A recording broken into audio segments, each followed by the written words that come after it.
Ahojte, v tomto videu by som vám chcel ukázať, ako mám ja riešený navijak, keďže niekoho by takáto možnosť mohla zaujímať, keďže nechce mať napríklad trvalo zapustený navijak za nárazníkom, prípadne ako mávajú niektoré už také hard offroady, že majú jeden navijak vpredu a mávajú ešte aj v pevnostiaku vzadu navijak. A všimol som si, že v niektorých skupinách sa ľudia pýtali na takéto možnosti a nie často dostali nejaké akože uspokojujúce odpovede. Tak vám teraz skúsim ukázať, ako to mám ja, a začne to tak zaujímavo, že vlastne navijak mám tu, tak v aute, pekne suchú, v teplúčku, pripevnený, aby nikam nešiel.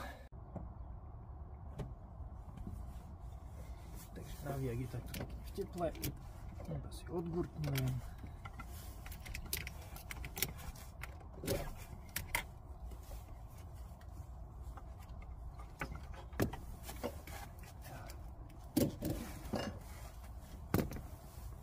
Som nestal v kopci, to išlo aj lepšie.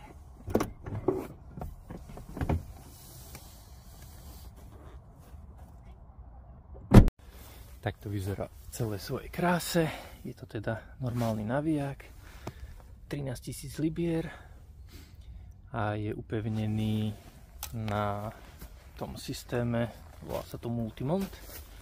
Je to taká, zrejme ako klasická platňa pod navijak, s tým, že vlastne má túto kocku, ono to je ako americké ťažné, 5x5 cm, ktorú ja si teda viem dať presne sem, je to vlastne pod autom namontované.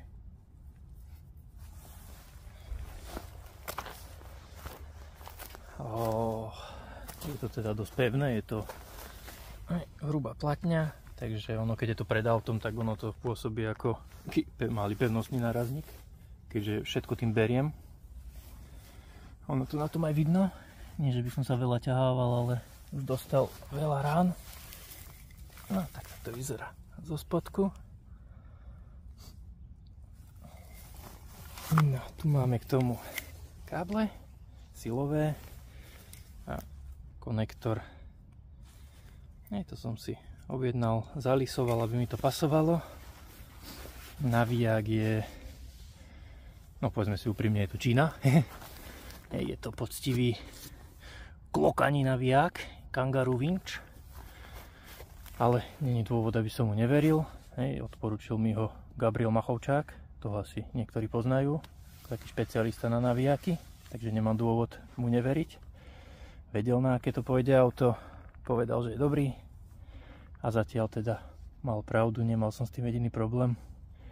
Jediné také, čo ma trocha vadí, je farba toho lana.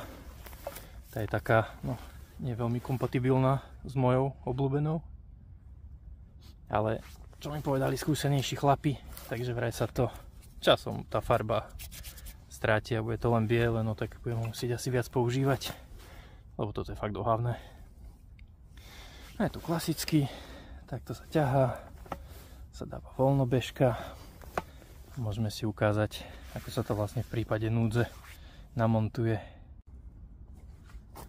Montáž je teoreticky veľmi jednoduchá, prakticky je to trocha zložitejšie.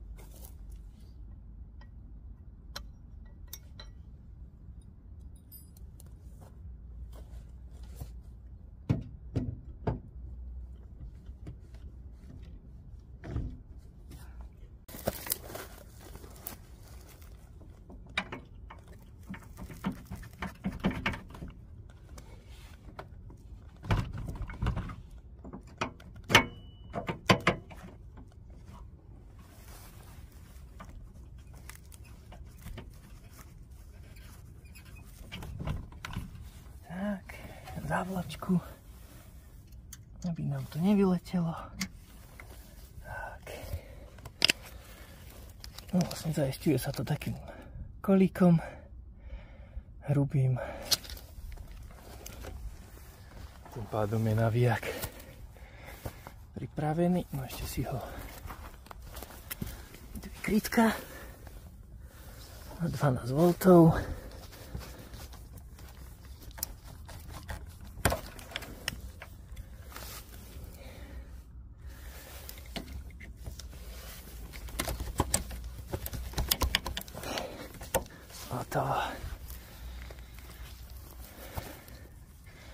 Káble sa prehodia, nezavadzali. No, takto nejak to vyzerá vo finále.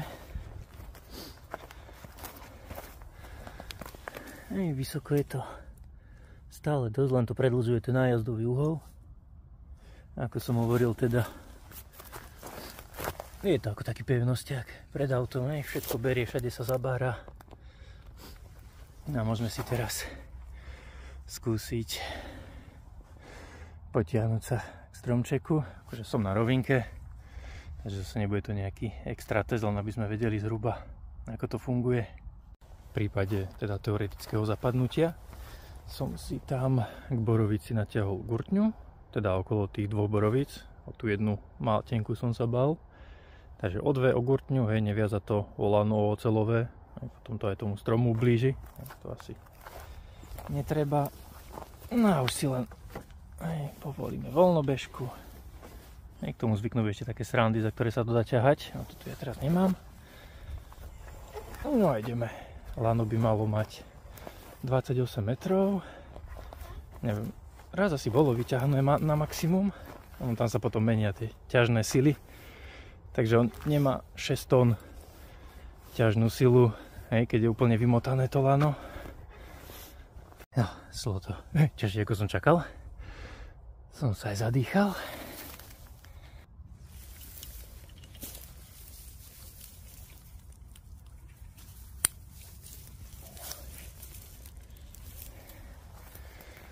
To vyzerá, dve borovice, také slabšie. Samozrejme k navijaku treba aj nejaké príslušenstvo. Už ako som ukazoval, tak gurtňu napríklad na obtočenie okolo stromu. Potom sú šekle, ktorými sa to dá pospájať. Kladka napríklad.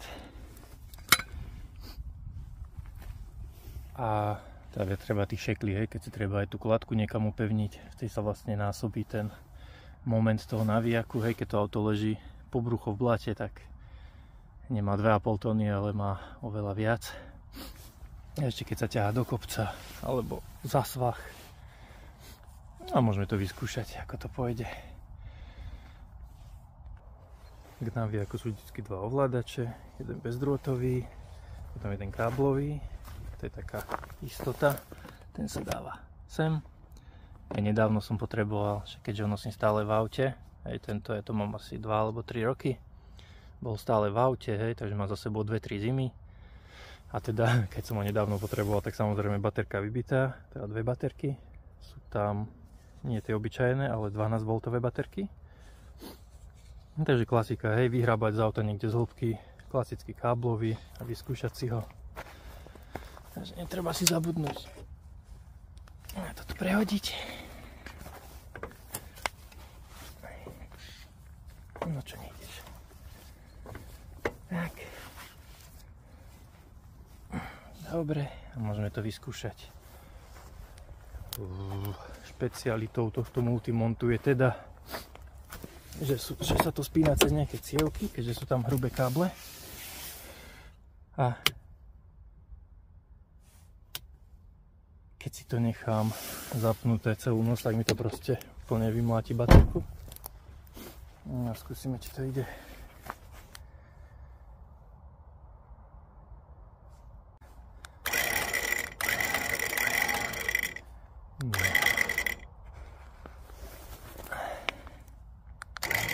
Už sa napájajú.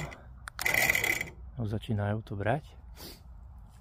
Dobre, tak ja si asi naštartujem a ukážeme si teda z dnuka, ako sa navíjame, a dúfam, že nevyvrátim 2 stromy, by ma asi nepochválili.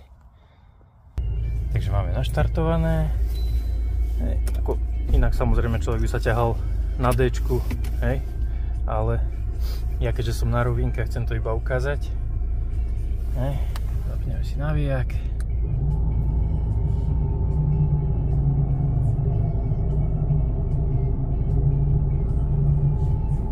už sa auto hýbe.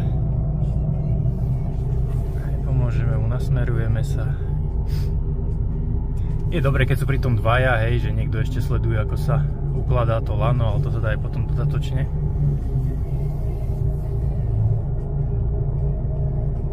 Hej, ideme pomaly. Môžeme to skúsiť aj zvonku. Dúfam, že sa mi niekam nerozbehne auto. Vyskúšame to, čo sa stane. Preto to robím na rovinke, lebo som sám. A aj keď tomu navijaku verím, tak nechcel by som, aby mi teda, ak sa náhodou niečo otrhne alebo spadne borovica, tak by mi to asi ušlo niekam. A sme dosť vysoko, tak by to asi dosť ďaleko utekalo.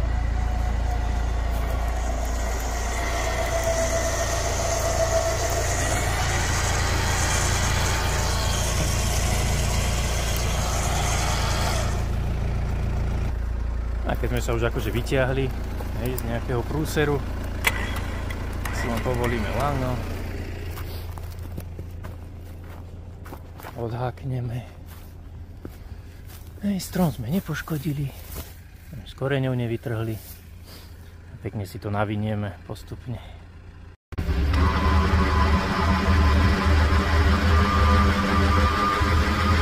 Môj naviek je trocha pomalý, hej, ale však to je už je. To je tam dáky navijak, ja nepotrebujem nejaký rýchly. Chodím na súťaž, že sa potrebujem rýchlo vyťahnuť. Som radšej, keď je to sprevodované do sily ako do rýchlosti. No, uložené to je krásne. Asi ma niekto nakopal do zadku, keby mohol. No, však čo, ja sa teraz naučím.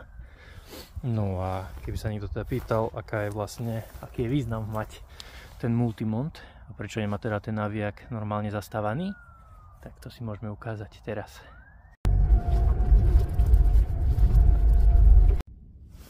Sa presunul na iný bod G a teda späť k tej výhode multimontu. Asi teda tá najväčšia výhoda je, že nie je teda ten navijak viazaný len na predok auta, ale aj na zadok, čo teda vyžaduje ťažné.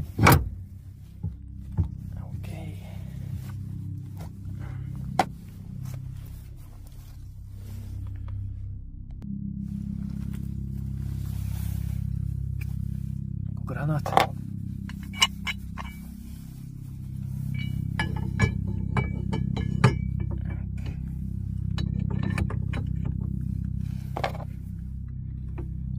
Zarážka.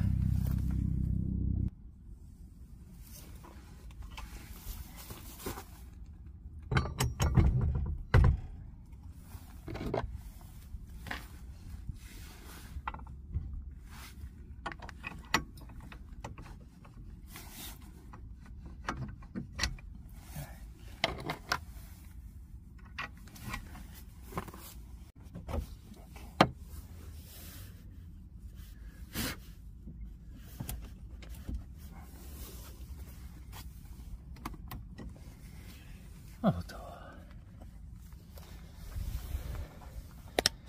A je to navijak, je tým pádom aj vzadu, no vyzerá to tak kade ako chatrne.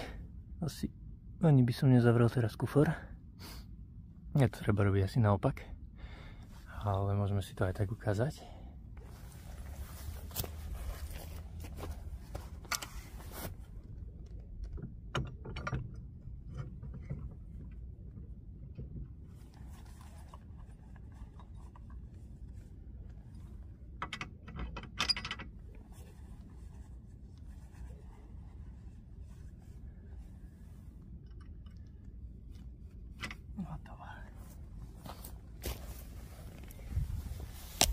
Tak, no vyzerá to tak dosť labilne, ale tak nemá to kam ísť. Tým pádom, že to je na guli, tak to drží a môžeme sa ťahať teda aj dozadu. Takto, dopredu, dozadu, kam treba. Toto je podľa mňa asi taká najväčšia výhoda tohto systému. Môžeme si troška teda povedať o tom samotnom systéme Multimont. že dozadu vlastne ide klasicky na čažnú gulu. Takže to treba so sebou nosiť. Ja ho nosím teda len kvôli navijaku, keďže nič neťahávam. Iba tento adaptér, ten som si objednával z CB1. Ďalej rozvod teda elektriky. Musia to byť fakt hrubé káble. No a táto samotná platňa. Hneď bývajú ešte také držiaky, aby sa s tým dalo lepšie manipulovať. Aj tu, no. Tak toto vyzerá, za to sa to proste chytí na jednej strane, na druhej. Ale to zaberalo ešte viac miesta ako toto samotné. Takže dozadu, ako vravím, treba obyčajnú gulu a tento adaptér, ktorý stal rovnako ako celý tento systém Multimont. No ale nevadí, k autu to nebolo. Teda takto od výroby to s autom bolo, ale ku mne sa to už nedostalo, ja som to s tým kúpil. Neviem teda, či by som si to ja dával akože namontovať. Úprimne ja som o tom ani nevedel, že niečo také existuje. Asi by som ja teda šiel cestou obyčajného navijaku. No. Pardon. A tuto to máme takéto obrovské káble, vlastne na to idú dozadu, takisto idú dopredu. Tu je tá cievka, ktorá to spína, horúca. No vravím, ako keď to zabudnem vypnúť alebo náhodou do toho drgnem kolenom, lebo však mne sa stáva, že aj mlúky zapnem kolenom, aj toto, a nie je tam žiadna kontrolka alebo že by to svietilo, tak mi to do rána úplne vybije jednu aj druhú baterku. Tu tak sa to vyzerá vpredu. Toto, aby som nestratil vrchnáčik. No, sa to zatlačí a je to tam. Je to dosť dobre kryté. Toto je teda ten systém. A ako vravím, veľmi to nezavadzia, ako je to obrovský kus železa, takže to funguje ako baranidlo na všetko. Takisto ako tento kryt, ktorý už niečo pamätá. A môžeme si pozrieť vlastne, koľko stál celý tento systém. Tento systém bol vlastne v aute od začiatku. Dal si to, auto patrilo T-Mobile, T-Comu, neviem, čo to vtedy volalo. Tak, teraz to zaostrím. No. A máme tu snehové reťaze, disky, terénne pneumatiky, rohože, parkovacie centrum, bezpečnostné montážna sada, navijak, Pajero, predok plus zadok, 1760 €. Bez dane. Aj s daňou to máme 2093 €. No. Takže otázka je, že či by som si to kúpil aj sám. No, asi ťažko. Za 2000 €, hej, to si môžem kúpiť pevnostný nárazník dopredu, dozadu a do obidvoch si dať navijaky. Myslím si, že keby si to človek riešil po vlastnom, akože to nebude kúpovať cez firmu, a už vôbec nie cez Mitsubishi, ktoré má šialené ceny, tak si myslím, že by to vedel zvládnuť aj sám, aj montáž nie je nejaká zložitá. Takže asi toľko k Multimontu. No podľa mňa je to zaujímavé riešenie, hej, keď sa človek dostane do nejakej situácie, ktorú veľmi neočakával. A teda tá výhoda je v tom, že ten navijak, napríklad keď ideme do Bratislavy, hej, ideme tu v Bystrici, ideme na diaľnicu, ideme až do Bratislavy po diaľnici, kde viem, že je prakticky nulová šanca, že by som niekde zapadol alebo že by niekto potreboval takú pomoc s vyťahnutím, tak navijak proste vyhodím, hej, je to 40 kg minimálne a to tam je ešte aj syntetické lano. A ideme bez záťaže, hej, nosíme to teda väčšinou na dovolenky, na road tripy a ako ste videli, je to priviazané pri sedadle. Hej, naše auto vlastne vyzerá, no, je prakticky trojmiestne, hej, ale autosedačka zaberie, Pajero má tak divne vyriešený Isofix, že ono to je v strede tá sedačka, takže vlastne máme trojmiestne auto, je chladnička a tu býva navijak, hej, napevno prigurtňovaný o hliníkovú platňu. Ja vravím, na mne zavadzia a keďže nás ide viac, tak len vyhodím toto, nahodím sedačku, to je asi 10 minút, vyhodím navijak a ideme kam je treba. Naviak, ako som hovoril, to je na každom, aký si kúpi. Ja teda, asi by mi ani nebolo treba nejaký lepší naviak, nejaký Warn, za prvé na to nemám, za druhé asi bola škoda ho nepoužívať. Tak toľko k tomu, dúfam, že to niekomu pomohlo pri rozhodovaní sa a zase na budúce si môžeme ukázať niečo iné ohľadom auta a cestovania. Tak, ahojte.